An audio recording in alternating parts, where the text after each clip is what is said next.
పేదవాడి పక్షాన నిలబడతాం, ప్రజా గొంతుకై నినదిస్తాం. వాయిస్ ఆఫ్ వాయిస్లెస్, తెలుగువారి మనస్సాక్షి సాక్షి టీవీ. సాక్షి టీవీ ప్రసారాల కోసం మీ స్థానిక కేబుల్ ఆపరేటర్ని వెంటనే సంప్రదించండి. తెల్లవారుజామున 4 గంటలకు వచ్చినా యూరియా దొరకటం లేదంటూ మహిళా రైతులు ఆవేదన వ్యక్తం చేస్తున్నారు. 15 రోజుల నుంచి యూరియా కోసం పడిగాపులు కాస్తున్నా రేపు మాపు అంటూ తిప్పుతున్నారంటూ మండిపడుతున్నారు. పిల్లలు కుటుంబాన్ని వదిలేసి వచ్చి ఎదురు చూడాల్సి వస్తుందని ఫైర్ అవుతున్నారు.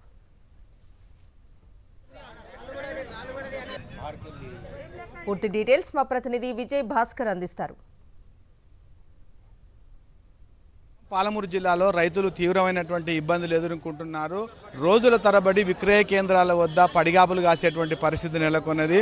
చివరికి వచ్చినటువంటి కొద్దిపాటి యూరియా మొదటి రైతులకు ఇస్తే ఆ తర్వాత దొరకక రైతులంతా వెనుదిరిగేటువంటి పరిస్థితి ఉంది. ప్రస్తుతం వర్షాలు కురిచి పంటలన్నీ కూడా ఇబ్బంది అయినటువంటి నేపథ్యంలో మాత్రం ఈ యొక్క యూరియా లేకపోతే తాము తీవ్రంగా నష్టపోతామని ఆవేదన వ్యక్తం చేస్తున్నారు. మనం ప్రస్తుతం మహబూబ్నగర్ జిల్లా కేంద్రంలో ఉండేటువంటి ఈ యొక్క జిల్లా సహకార మార్కెటింగ్ సంబంధించినటువంటి యొక్క విక్రయ కేంద్రం వద్ద ఉన్నాం. ఇక్కడ రైతులంతా కూడా ఒకవైపున మహిళా రైతులు, మరొక వైపున పురుషులు, వీళ్ళంతా కూడా బార్లు తీరినటువంటి యొక్క దృశ్యాలను మనం చూస్తున్నాం. వీళ్ళంతా గడిచిన కొన్ని రోజులుగా యూరియా కోసం తీవ్రమైనటువంటి ఇబ్బందులు పడేటువంటి పరిస్థితి. కానీ ప్రస్తుతం ఇక్కడ కేవలం 300 సంచులకు సంబంధించినటువంటి యూరియా మాత్రమే వచ్చింది. మనం చూస్తున్నాం రైతులంతా కూడా వందలాదిగా రైతులు ఈ యొక్క 4 గంటల నుంచే లైన్లో నిలబడి ఇక్కడ చెప్పులు పెట్టి ఆ తర్వాత విక్రయాలు జరుగుతున్న క్రమంలో వచ్చినటువంటి పరిస్థితి. ఇక్కడ కొంతమంది మహిళా రైతులను వాళ్ళని అడిగినాం, తెలుసుకుందాం. చెప్పండి అమ్మా, మీకు ఏమి ఇబ్బంది ఉంది? ఎన్ని రోజులు తిరగబట్టి? మాకు వానలు పడి మొత్తం పంటలు పాడవుతున్నాయి.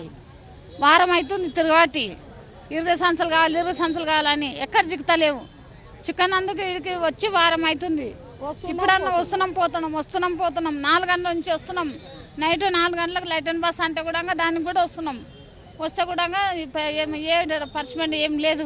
రోజులు వాన లేదని తిరిగినాం. ఇప్పుడేమో వాన వచ్చినాక నాట్లు వేసినాము, యూరియా దొరకలేదు. 15 రోజులు మేము తిరగబట్టి వస్తున్నాం పోతున్నాం. ఇవాళ వచ్చిందంటే 4 గంటలకు వెళ్ళి వచ్చినాం. ఇప్పటి వరకు ఒకరిని ఇడుస్తలేరు. లోపలికి మోకాలు గిరగడగకుండా తినకుండా వచ్చి కూర్చుంటున్నాం. ఇక్కడ రాత్రి 4 గంటలకు వస్తాము. మాడిబిల్లకి వెళ్ళి ఏం దొరకదు, మాకు నడుచుకుంటా రావాలి.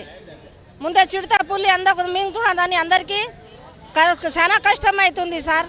అందుకోసము వచ్చినాము. 4 గంటలకు వచ్చి అన్ని సంసారం విడిచిపెట్టి పిల్లలను విడిచిపెట్టి రాత్రి 4 గంటల నుంచి ఇక్కడ వచ్చి కూర్చుంటున్నాం. ఈ దోశల్లో అన్నీ వచ్చి కూర్చుంటాం సార్.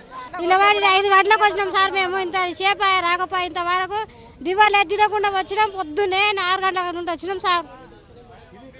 రైతుల యొక్క ఆవేదన. మొత్తంగా మహిళా రైతులు కూడా పెద్ద ఎత్తున తెల్లవారుజాము నుంచి అనేకమైనటువంటి ఇబ్బందులు ఎదుర్కొంటూ ఈ యొక్క విక్రయ కేంద్రాల వద్దకు వచ్చి పడిగాపులు కాసేటువంటి పరిస్థితి ఉంది. ఓవైపు వర్షంతో నిన్న మొన్న పంటలన్నీ కూడా వాటికి నష్టం వాటిల్లినటువంటి నేపథ్యంలో ప్రస్తుతం ఇప్పుడు యూరియా వేస్తే తప్ప ఈ యొక్క పంటలు కాపాడుకునేటువంటి పరిస్థితి లేదు. కాబట్టి రైతులకు సరిపోయినటువంటి మేర ఈ యొక్క యూరియా సరఫరా చేయాలని చెప్తున్నారు. ముఖ్యంగా ఈ యొక్క అధికారుల యొక్క ప్రణాళిక లోపం వల్లనే ఈ రకమైన సమస్య ఎదురవుతుందని చెప్పి రైతులు ఆవేదన వ్యక్తం చేస్తుంటే అధికారులు మాత్రం రైతులు తమ యొక్క అవసరాల కంటే అదనంగా ఈ యొక్క యూరియాను వాడటం వల్ల ఈ రకమైన సమస్య ఎదురవుతుందనేటువంటి యొక్క అభిప్రాయాన్ని వాళ్ళు వ్యక్తం చేస్తున్నారు. కెమెరామెన్ అరవింద్, విజయభాస్కర్, సాక్షి న్యూస్, మహబూబ్నగర్.